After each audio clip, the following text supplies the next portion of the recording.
The Mountain's Warning. Part 1. The City That Never Slept. The smell of fresh bread was the first thing Marcus noticed every morning, even before he opened his eyes. It curled under the gap beneath his bedroom door like a friendly ghost, warm and yeasty, and dusted with something sweet, and it told him everything he needed to know. His father was already awake, the ovens were already roaring, and the city of Pompeii was already alive. Marcus pulled his woolen tunic over his head, splashed cold water on his face from the clay bowl beside his bed, and patted down the narrow stone staircase that connected their living quarters to the bakery below. The stairs were worn smooth from years of feet, his grandfather's feet, his father's feet, and now his own. And Marcus knew every crack and dip in them the way he knew the lines on his own palm. Downstairs, the world was fire and flour. The bakery occupied the entire ground floor of their building on the Via dell'Abbondanza, the street of abundance, which was the busiest road in all of Pompeii. 4 great domed ovens lined the back wall, their mouths glowing orange like the eyes of sleeping dragons. The millstones, enormous cone-shaped things made of volcanic rock, sat in the courtyard, hitched to the donkey named Brutus, who plodded in slow circles, grinding wheat into flour with the patient resignation of an animal who had accepted his fate completely. "You're late," said his father, Gaius, without turning around. "The sun is barely up," Marcus protested. "The sun is not running a bakery." Gaius turned, and Marcus saw that his father was grinning beneath his flour-dusted beard. He was a big man. Wide shoulders, thick forearms, hands like leather paddles, but he had a baker's laugh, which is to say it came from his whole stomach and meant something. "Come, I need you to take the first batch to the soldiers at the garrison. 12 loaves. Don't let them shortchange you. They tried that last week with your sister." Marcus glanced toward the corner of the bakery, where his younger sister Lucia was already sitting cross-legged on a stool, her dark curly hair escaping in every direction from her braid, meticulously drawing something in the dust with a stick. She was 8 years old, and she treated the bakery like her personal art studio. "The soldiers said the bread was too hard," Lucia reported without looking up. "The bread was perfect," Gaius said firmly. "The soldiers' teeth are too soft." Marcus laughed, loaded the warm loaves into a wide, flat basket, balanced it on his head the way he'd been taught, and stepped out into the street. Pompeii in the morning was something to behold. The city sat on a plateau of hardened lava, called lava because that is what it was, above the Bay of Naples in the south of Italy. Around it rose hills green with vineyards and farms, and above everything else, massive and permanent and reassuring as a sleeping grandfather, rose the great mountain the locals called Vesuvius. Marcus had lived his entire 10 years beneath that mountain. He barely thought about it anymore. It was simply there, the way the sky was simply there, or the sea was simply there, a fact of the world that required no further examination. The city itself was a marvel of the Roman world. 20,000 people packed into its streets, shops, homes, temples, and bathhouses.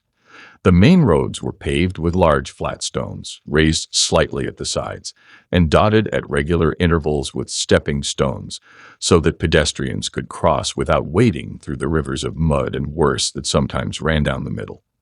The wheel ruts worn into those stones by 1,000 years of carts were so deep you could fit your whole fist in them. As Marcus made his way through the morning crowds, he passed the fast food shops, where men and women stood at L-shaped stone counters eating hot lentil soup and fried bread for breakfast. He passed the fuller's workshop, where workers trampled cloth in giant vats of water mixed with urine. The ammonia made the wool clean, but the smell made Marcus's eyes water every single time. He passed the house of the wealthy merchant Lucullus, whose walls were freshly painted red and cream, depicting the god Mercury, protector of trade, winking down at the street with a knowing smile. He passed Theron. The old Greek was sitting in his usual spot, on the low wall beside the fountain at the crossroads, where the water poured constantly from the stone face of a river god, watching the world with eyes that had seen more of it than almost anyone else in Pompeii.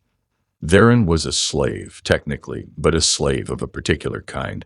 He had been bought 20 years ago by the merchant Lucullus specifically for his learning.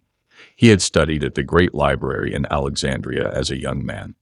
He could read in 4 languages. He had traveled to places Marcus could barely imagine: Greece, Egypt, Syria, Carthage.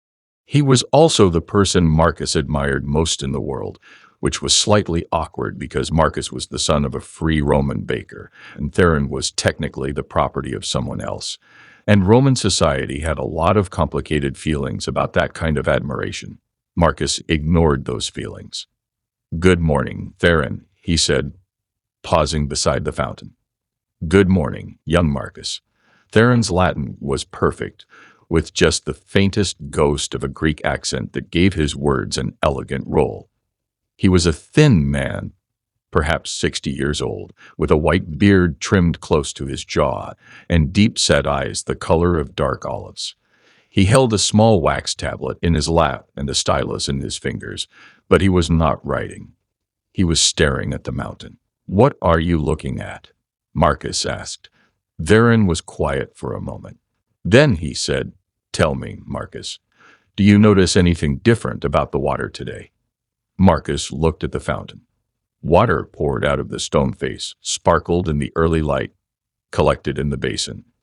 It looked like water. "Not really," Marcus said. "Taste it." Marcus raised an eyebrow. "I have bread to deliver." Humor, an old man. Marcus set his basket down, cupped his hands under the flow, and tasted. It was strange. Not bad, exactly, but different. A faint mineral tang, like the smell of struck flint, lingered on his tongue. "It tastes like rocks," Marcus said. "Sulfur," Theron corrected. "The water in the springs south of the city smells of it. And this morning, the water here has changed." He paused. "The well in the house of Lucullus has also changed. I drew water this morning, and the taste was wrong." Marcus licked his lips. He could still feel that odd mineral ghost on his tongue. "Is that bad?" Theron looked at the mountain again. "In Greece," he said slowly, "when I was a very small boy, perhaps 5 years old, I lived near a mountain called Ossa.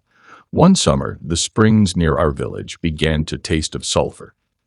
The old people in our village, the ones who had seen such things before, became very quiet and very serious. They told us to watch for the birds." "The birds?" "Whether they stayed or left." Theron folded his wax tablet closed. "The birds left."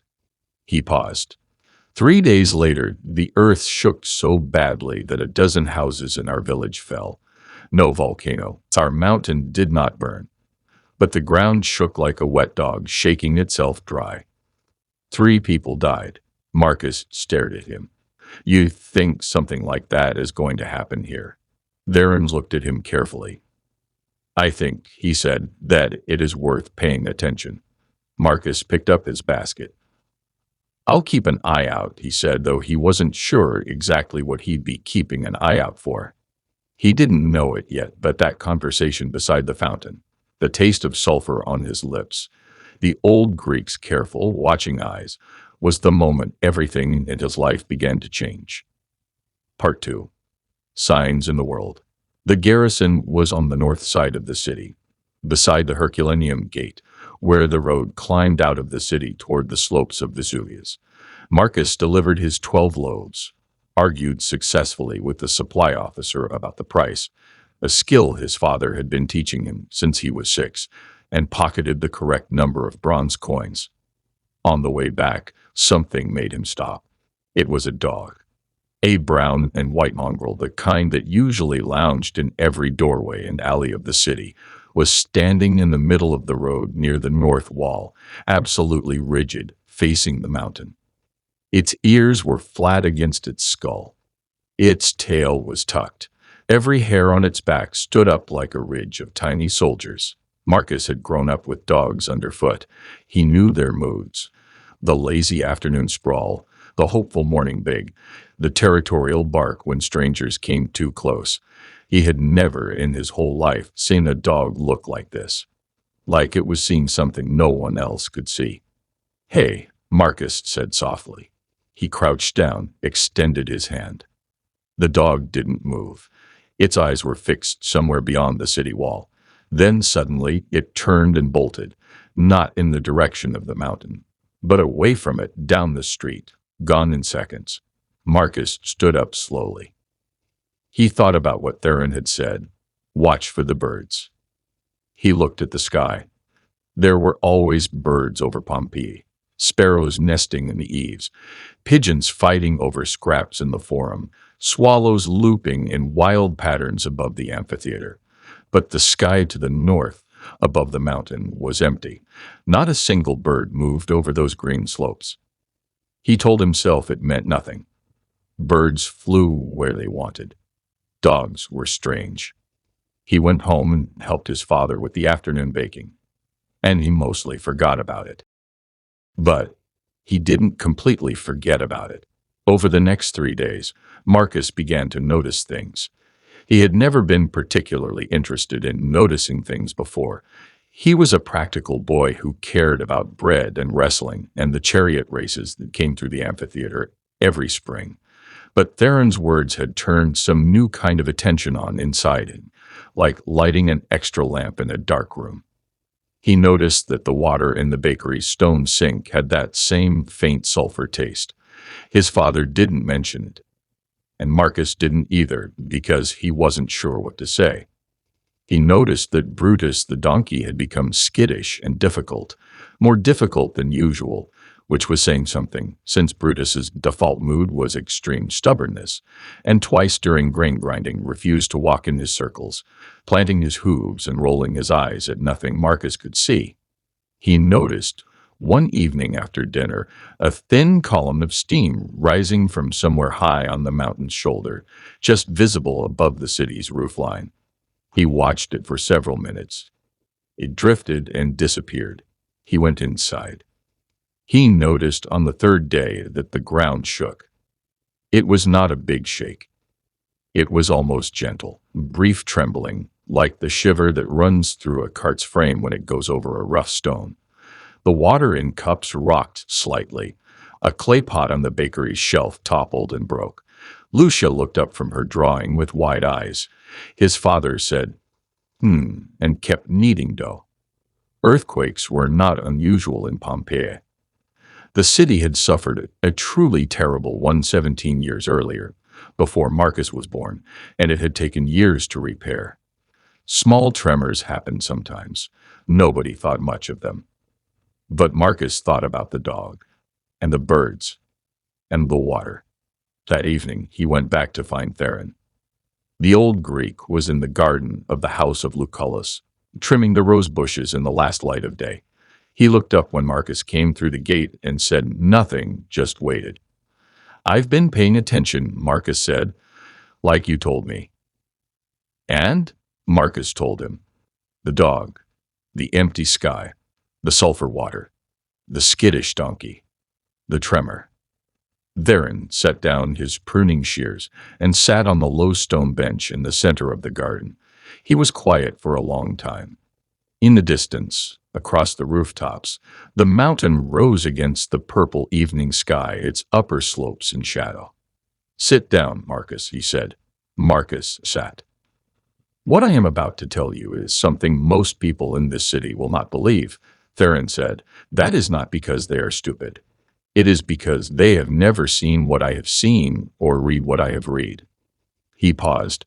"I have read accounts, ancient Greek texts, some of them very old, of mountains that did not merely shake the earth but exploded. Through fire, buried towns in ash and stone." Marcus stared at him. "Mountains don't explode. You have seen thunder, yes. Lightning? Of course. When you were very small, did you believe it possible that fire could fall from the sky?" Marcus opened his mouth, closed it. Everything that seems impossible is simply something you haven't seen yet, Theron said. There are mountains in Sicily, the island south of here, that do exactly what I describe. They call one of them Etna. It has thrown rivers of liquid fire down its slopes for 1,000 years. The people who live near it know to watch the signs. Is Vesuvius like Etna? Theron looked at the mountain. The last light of evening caught its peak and turned it the color of old bronze. I believe, he said carefully, that this mountain has been quiet for a very, very long time. Perhaps so long that no one alive remembers a time when it was not quiet. But the signs I see now, the water, the tremors, the behavior of the animals, these are the same signs I have read about, the same signs that appear before a mountain wakes. The word wakes sat in the warm evening air between them like something alive. What should we do? Marcus asked. His voice came out smaller than he intended. I am going to write a letter, Theron said, to a man I know, a scholar who has access to the governor's office. I will describe what I have observed. Whether anyone listens, he spread his hands. I cannot say. And us? Our family. Theron looked at him. In his dark olive eyes, Marcus saw something that was not panic, but was also not nothing. It was the look of a man who has spent his whole life learning to see things clearly, and is not always sure whether that is a gift or a curse. Watch the mountain, Theron said quietly. Watch it every day. And if you see the smoke change, if it becomes dark or fast or very large, you come and find me immediately. Do you understand? Yes, Marcus said. Good boy, Theron said. He picked up his pruning shears again. Now go home. Your father will wonder where you are. Part 3. The World Before the End.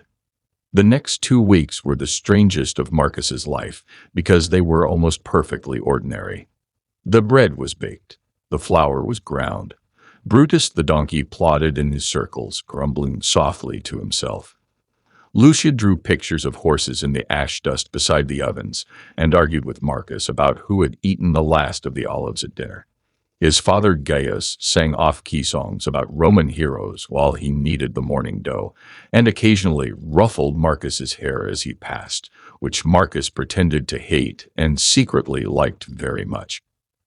The city churned and bustled and smelled of bread and fish sauce and fresh paint and old stone. But underneath the ordinary surface of things, Marcus was learning to look.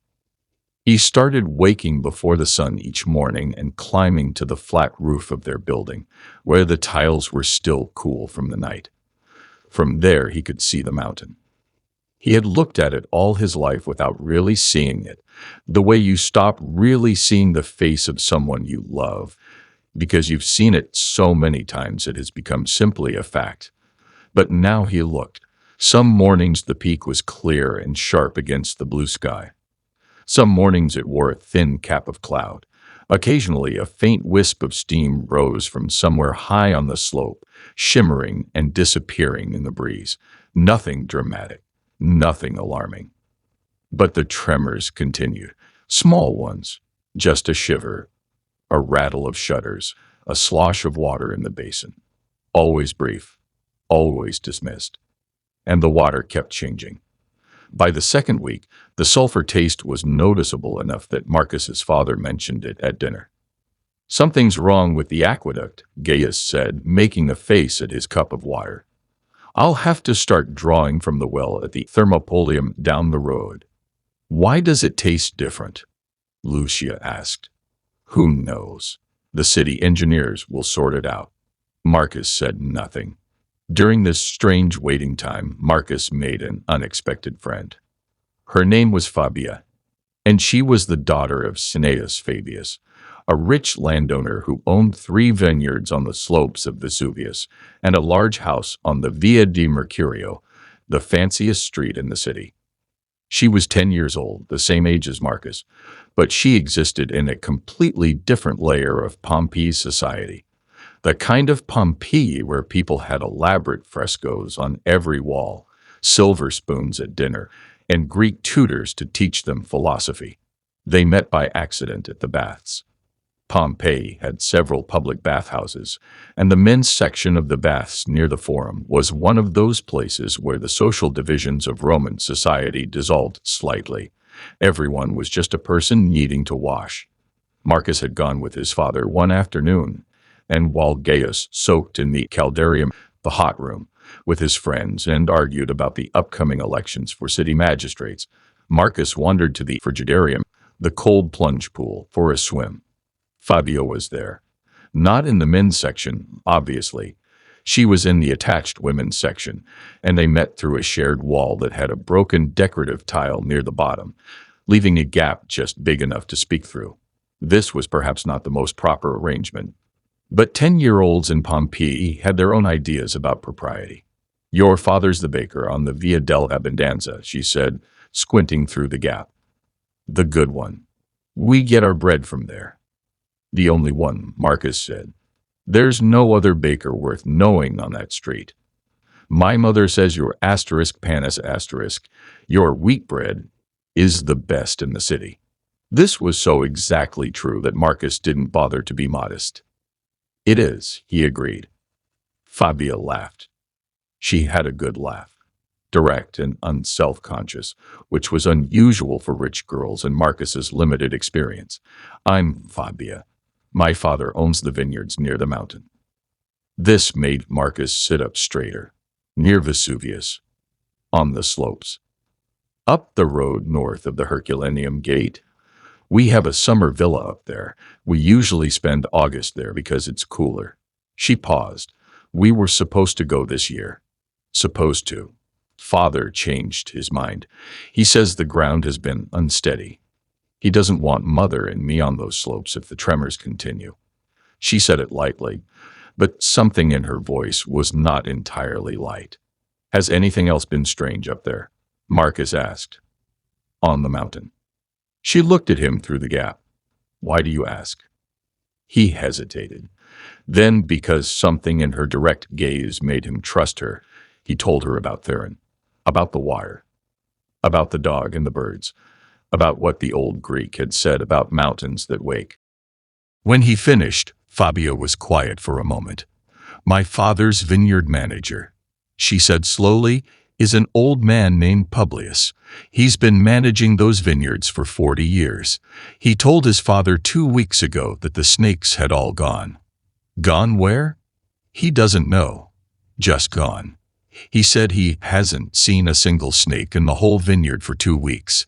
And there are usually dozens. They eat the mice that eat the grapes. He said he's never seen anything like it in 40 years. The snakes. Marcus thought about that. Animals leaving. Going somewhere else. Somewhere safer. Your father, does he think anything bad will happen? He thinks the earth might shake again. He's reinforced the storage rooms where the amphoras of wine are kept. Fabia paused. But he doesn't think.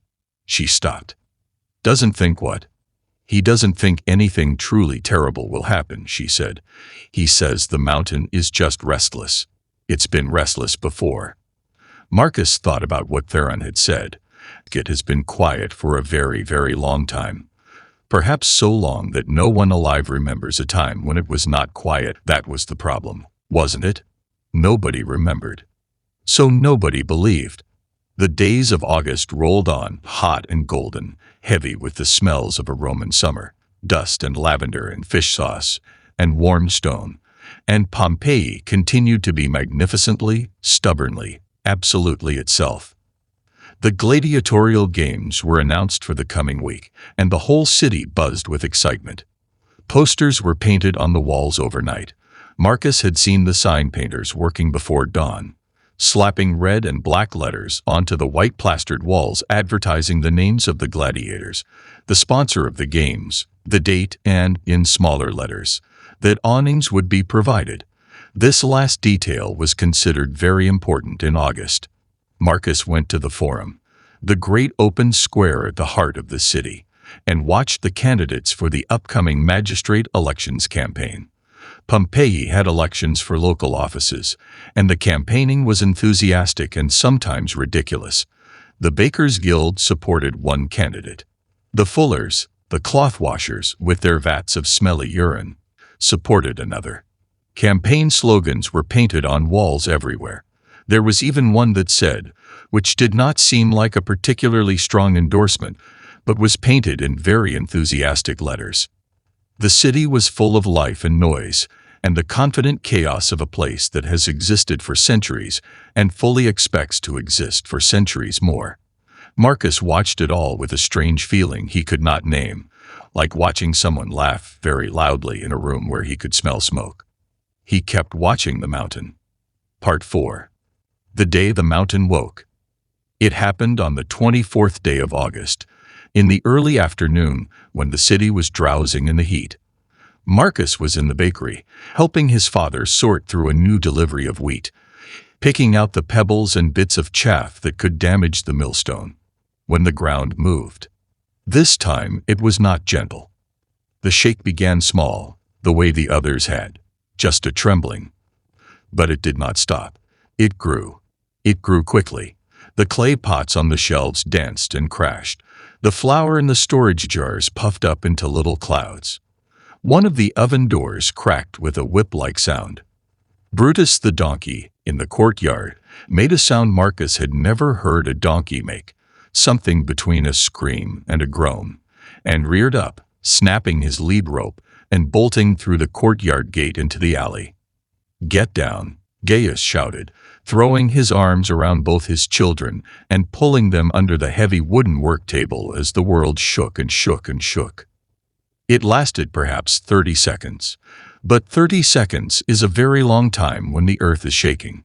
When it stopped, Marcus crawled out from under the table and ran for the door. "Marcus," his father yelled. "The mountain," Marcus shouted back.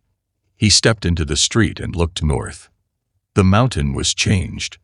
A column of dark smoke, not the pale wisp he had seen before, not steam or mist, but real smoke, black and boiling, was rising from the peak. It rose with terrifying speed, punching upward into the sky, and as Marcus watched, it spread at the top like a vast mushroom, or like a pine tree's canopy, flattening and expanding in the upper air, spreading in every direction. It was the most extraordinary and horrible thing he had ever seen.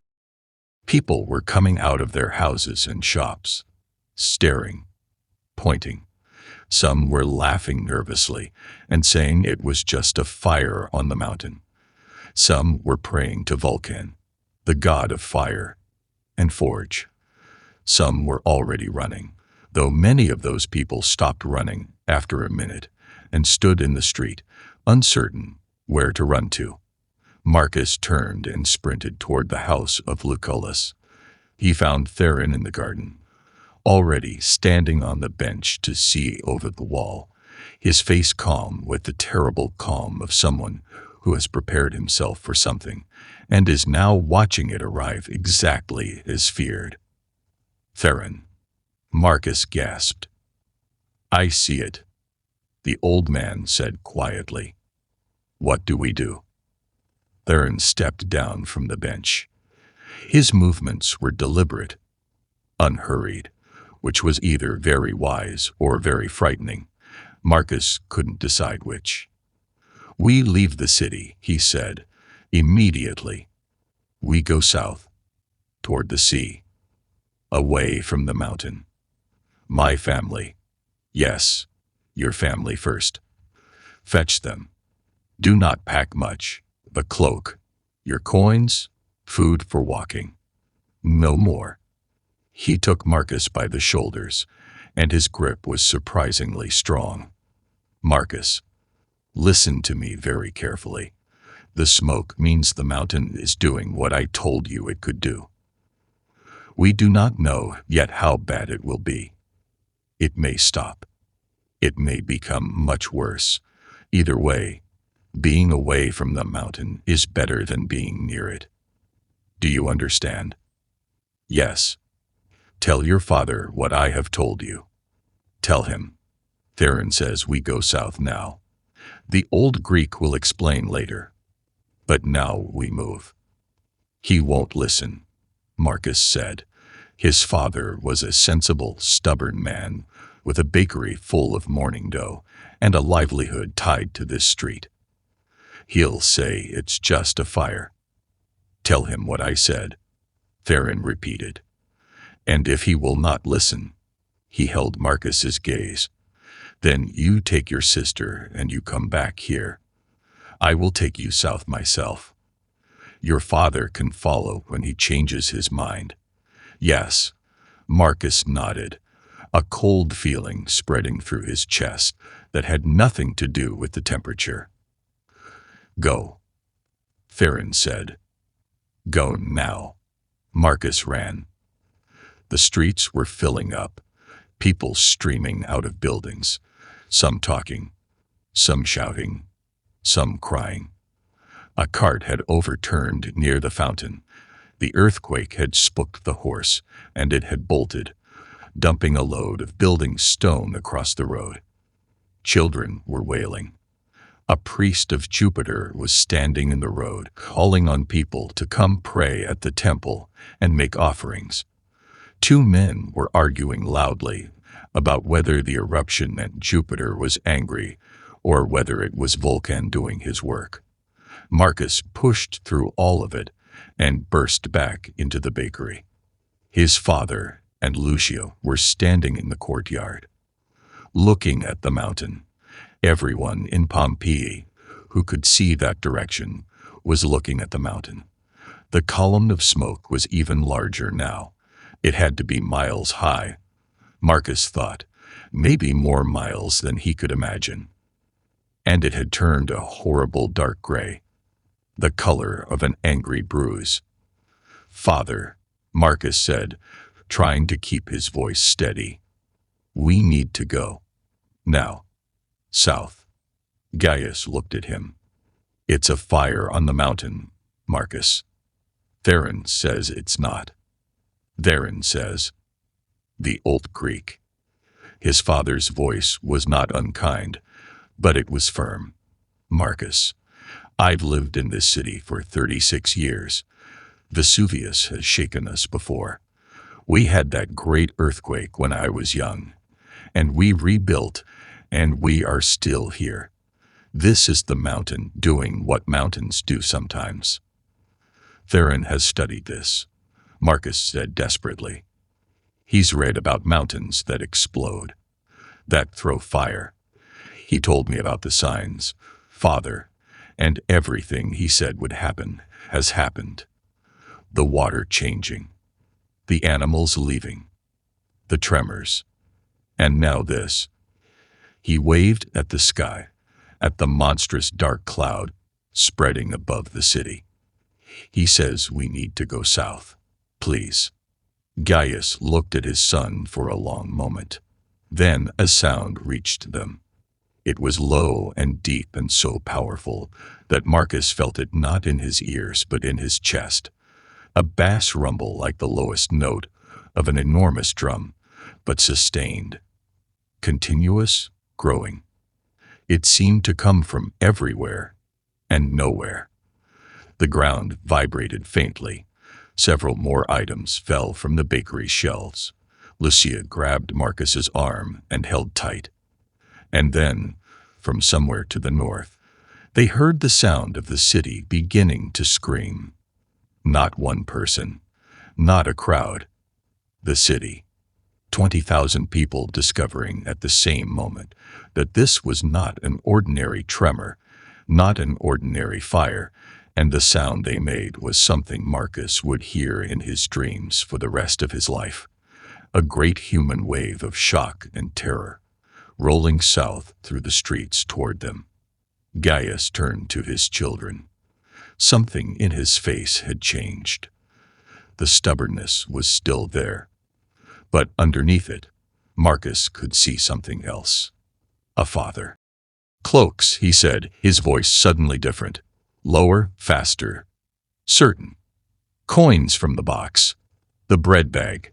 Nothing else. Go. Part 5. The flight from Pompeii.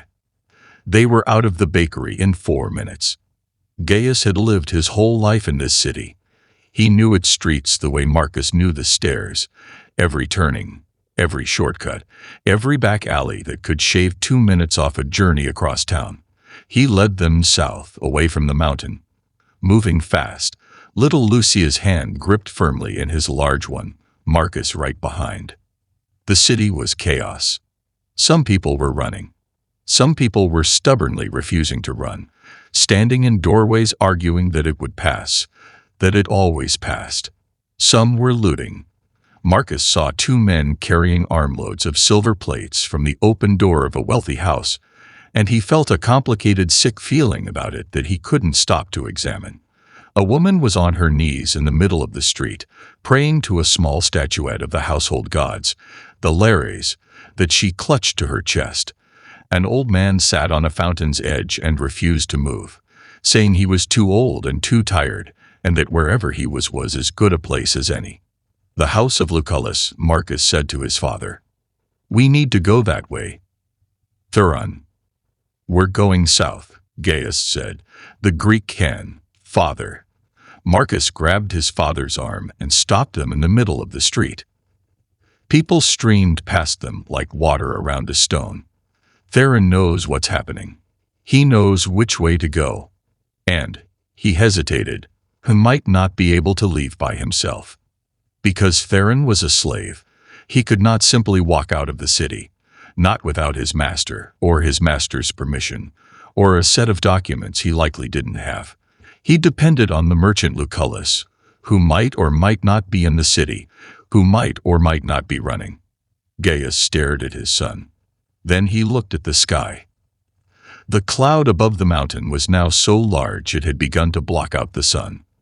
The light over Pompeii had turned strange, yellowish, dirty, like the light before a terrible storm, but no storm Marcus had ever seen. Small pieces of something were beginning to fall, not rain, not snow, tiny flakes of gray pumice, the lightweight volcanic rock that was belching from the mountain in unimaginable quantities. "Lead the way," Gaius said. The house of Lucullus was in an uproar. The merchant himself was there, a stout, red-faced man in a fine tunic who was standing in his atrium surrounded by servants carrying bundles and chests, shouting contradictory orders at everyone simultaneously. 3 slaves were trying to carry a large painted marble statue out through the door. 2 women, his wife and daughter, were weeping by the pool in the center of the atrium, their beautiful hair and expensive dresses covered in a fine gray dust that was now falling steadily. Marcus pushed through all of it to the garden. Theron was there, waiting as if he'd known they would come. He had a small leather bag over his shoulder and a walking staff in his hand. He looked at Marcus, at Gaius, at Lucia, and gave a short nod. "You came," he said to Gaius. "My son made a persuasive argument," Gaius said, which was probably the most he would ever say about it. "Are you going to ask Lucullus?" Marcus began. "Lucullus has already told me to do whatever I think is best," Theron said. "He has concerns of a more material nature." He glanced toward the atrium, where the argument about the marble statue was growing louder. "He is worried about his wine collection and his silverware. We are worried about our lives. I think we have the better argument." "Which way?" Gaius asked. "The Stabian Gate. South, then southeast, along the coast road. We want to get as far from the mountain as possible, and we want the city's walls behind us. Some protection from whatever comes down those slopes." "What comes down the slopes?" Gaius asked. Theron looked at him. "I will explain as we walk." He was as good as his word. They made their way through the increasingly frantic streets, and as they walked, Theron talked. He talked about what he had read in the old texts, about mountains that vomited fire, about rivers of liquid rock called lava, about clouds of ash that could suffocate a person, about the hot gases and burning rock fragments that could be thrown extraordinary distances. Gaius listened without interrupting, which was unusual for him. Marcus watched his father's face, that large, stubborn, flour-dusted face that he loved, and saw it slowly change as Theron spoke. The dismissiveness gave way to attention. The attention gave way to something that Marcus could only call respect. "You believe all this?" Gaius asked when Theron paused. "I have read the accounts myself, and I have seen, with my own eyes, what a mountain can do when the earth shakes it hard enough." Theron stepped over a fallen cartwheel without breaking stride. The signs in this city over the past weeks have been exactly what the old writings describe. "My son told you about the signs. The water? The animals?" "He did." Gaius was quiet. Then he put his hand on Marcus's shoulder briefly. Not hard, just a touch. And Marcus understood that this was his father's way of saying something that Gaius would never put into words. Behind them, the sound from the mountain grew. They were near the Stabian gate when Marcus heard his name. "Marcus." He turned. Threading through the crowd, moving fast, was Fabia. And behind her, a large man in a dusty traveling cloak who could only be her father, the vineyard owner Cneius Fabius. "You're leaving," Marcus said. "Yes." Fabia's face was pale but composed. She had a bag on her back, and she'd clearly dressed for walking, not for elegance. "Father says we're going to our cousin's house in Herculaneum. It's to the west, on the sea, farther from the mountain." "Not Herculaneum," Theron said, appearing at Marcus's elbow. His voice was urgent and careful. "Do not go to Herculaneum." Cneius Fabius turned to look at the old slave. "And who are you?" "A man who has read about what happens when mountains do what this one is doing," Theron said. "Herculaneum is to the west, yes, but it is between us and the mountain slopes. When the mountain discharges its force, it will go downhill. Herculaneum is in the path of what comes down those slopes. I would strongly recommend you do not go there." Cneius stared at him. He was not a man who was accustomed to being advised by slaves. But then, Marcus thought, he was also looking at the same sky everyone else was looking at, listening to the same deep rumbling sound, feeling the same gray ash settling on his expensive traveling cloak. "Which way, then?" he said. "South," Theron said, "and then down to the boats. The sea is the safest direction." Cneius Fabius looked at his daughter. Fabia looked at Marcus. Marcus looked at Theron. "The sea," Marcus said. "The sea," Fabia agreed. They went through the Stabian gate together. Part 6. The fire from heaven. They had been walking for perhaps an hour when the mountain changed again. Marcus heard it before he saw it.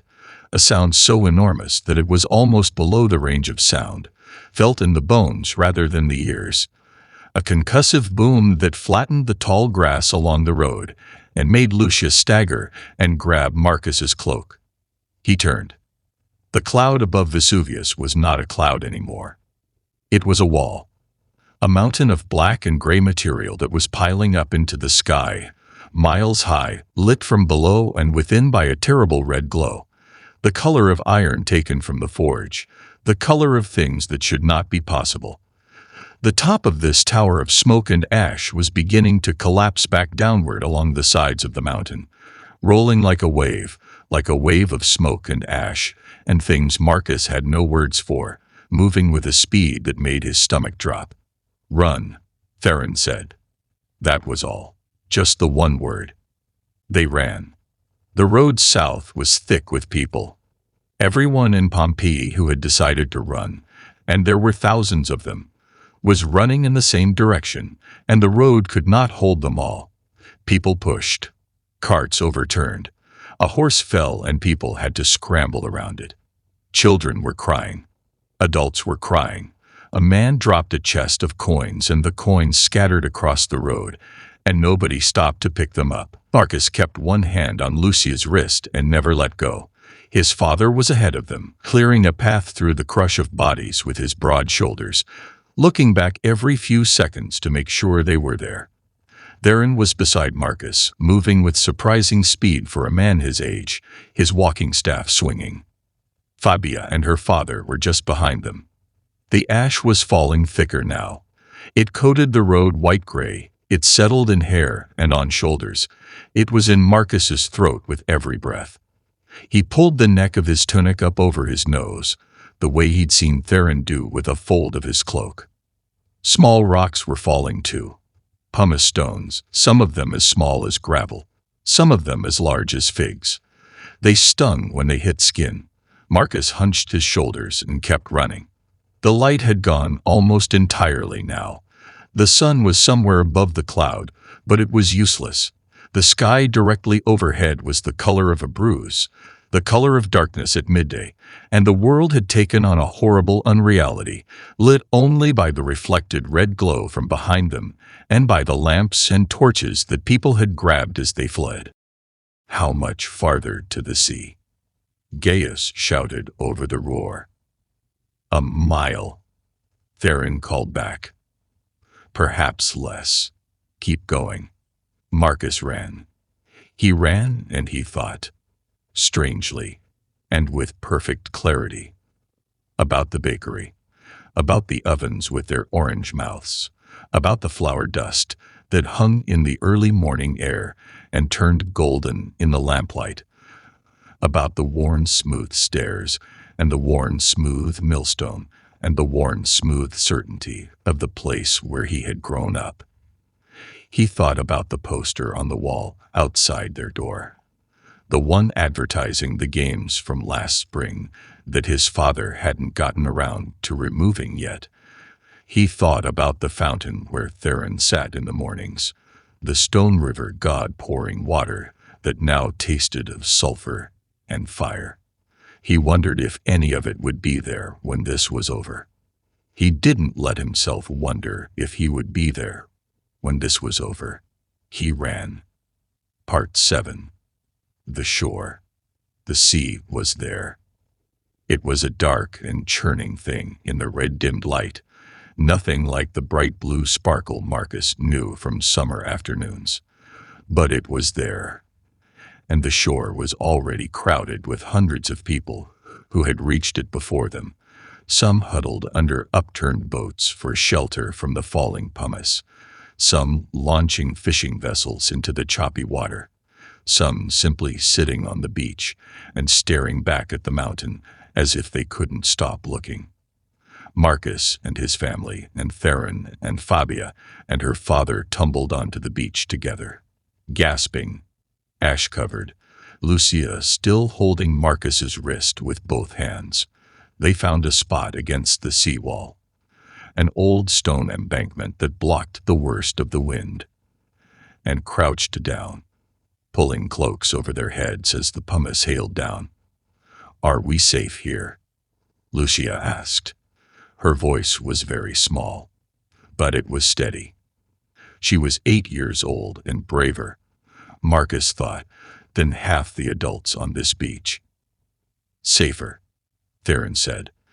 He was breathing hard, but his voice was still measured. "The mountain is to the north. The worst of what it throws will go downwind, which is also north. We are in a better position here." "You said some people went to Herculaneum," Marcus said. "To the west." "Yes." "Will they be all right?" Theron looked at the mountain. The red glow was brighter now. The sound was continuous, not the sharp booms anymore, but a constant roar, like standing beside a waterfall, but the waterfall was made of fire and rock. "I hope so," he said. He said it carefully, which meant he was not sure.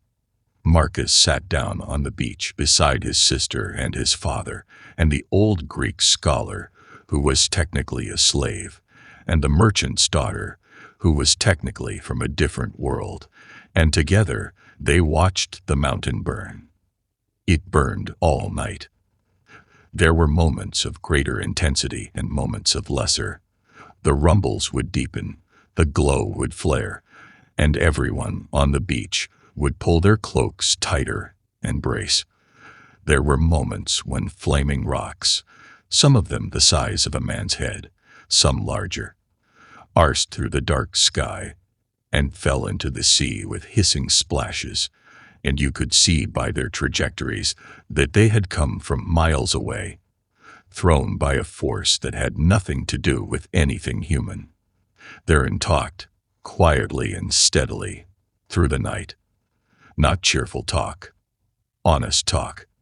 He talked about the geology of the land they lived on, how the whole of southern Italy sat on ground that was connected, far below the surface, to the great fires of the earth's interior.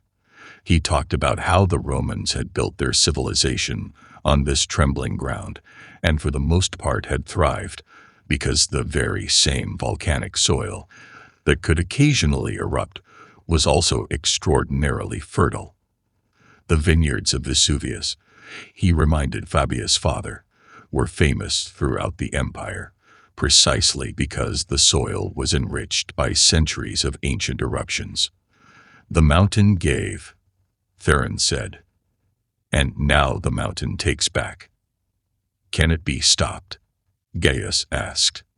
He was sitting with his back against the seawall, Lucia curled against his side, both of them wrapped in his large cloak.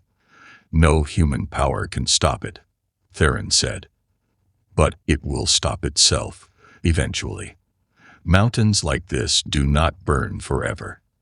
The fire comes from deep in the earth, and the earth has only so much fire to release at once. And then people will come back, Theron said. People always come back.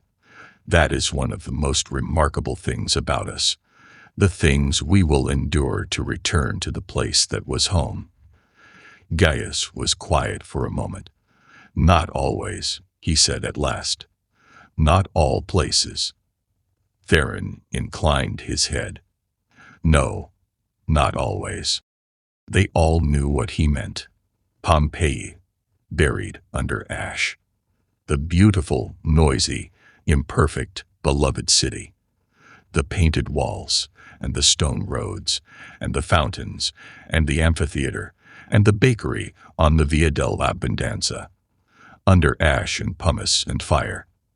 Marcus stared at the glow on the horizon and felt something he did not have words for. It was grief, partly, but it was also something stranger, a kind of awe, a kind of raw understanding of how small the things we build are, compared to the things the earth can do. The Romans were the greatest power in the world. Their roads ran from Britain to Persia. Their armies had conquered everything they chose to point themselves at. And a mountain, with no interest in any of it, was burying one of their cities alive, and there was not one single thing they could do about it except run. He thought about the people who hadn't run. Theron, he said quietly. Yes. The people who stayed. Are they? He stopped. Some will have sheltered and survived, Theron said. The ash settles. The falling stones will stop. And some who sheltered well will walk out. He paused. Others will not. Marcus thought about the old man by the fountain, who had said he was too old and too tired. He thought about the priest calling people to pray at the temple. He thought about the sign painter's work, the campaign slogans on the walls, the gladiator posters, all the ordinary layered life of the city getting buried under the gray-white mountain of ash and stone. He sat on the beach and watched the fire until his eyes were heavy and the exhaustion of the night caught up with him. And somewhere in the cold hours before dawn, leaning against his father's shoulder, he slept. Part 8. After. He woke to a changed world. The roaring had diminished. Not stopped, but quieted to a lower, deeper muttering. The sky was still dark with ash, but the absolute black of the night had given way to a gray dawn. The beach was thick with people, hundreds of them, most of them asleep or half asleep, wrapped in cloaks, coated in gray ash, looking like statues that had briefly come to life and then stopped moving again. Lucia was already awake. She was sitting on a rock a few feet away, drawing in the ash with a stick. She was drawing the mountain, the great column still rising from its peak, the red glow below, and tiny stick figures running on the beach. It was, Marcus thought, a remarkable and slightly strange thing to do after the night they'd had, but it was also exactly what Lucia would do. His father was awake too, sitting up straight, his big hands on his knees, looking at nothing. He looked older. He looked like a man doing the arithmetic of his life and finding that some things in the sum had changed. "Father," Marcus said. "The bakery," Gaius said. Not a question. Just the word. "We'll know more when the ash settles," Theron said.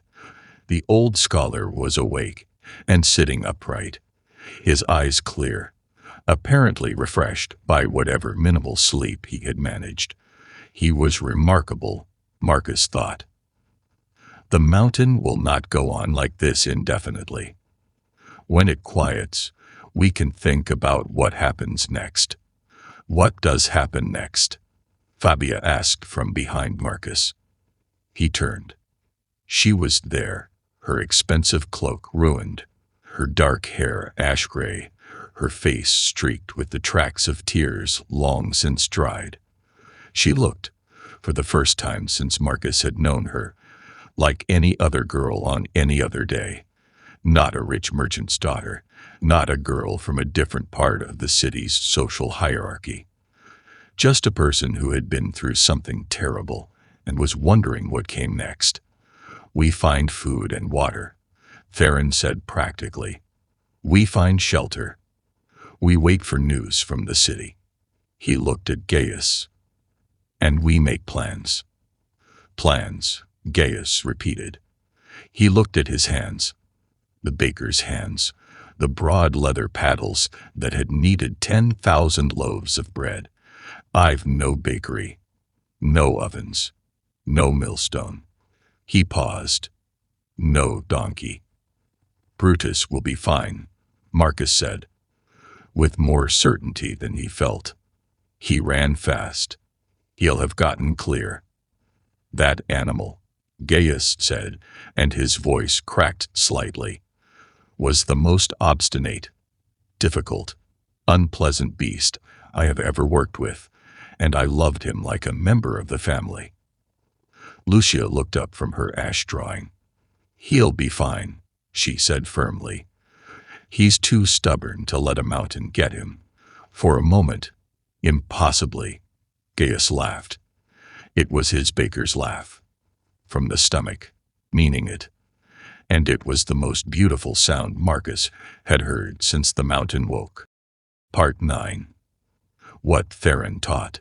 The days after were hard. They were days of ash and uncertainty and hunger, and the slow grinding work of figuring out how to live when the place you lived was gone.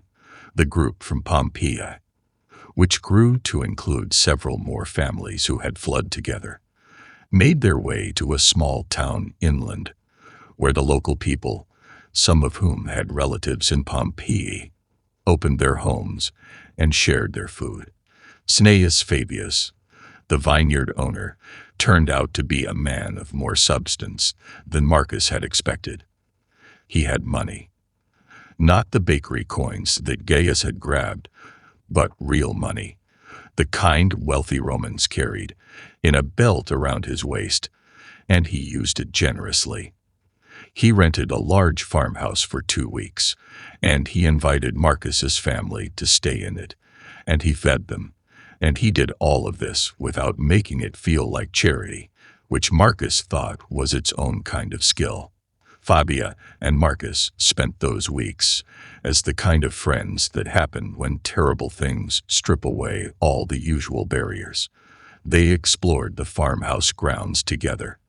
They helped the adults with whatever needed doing.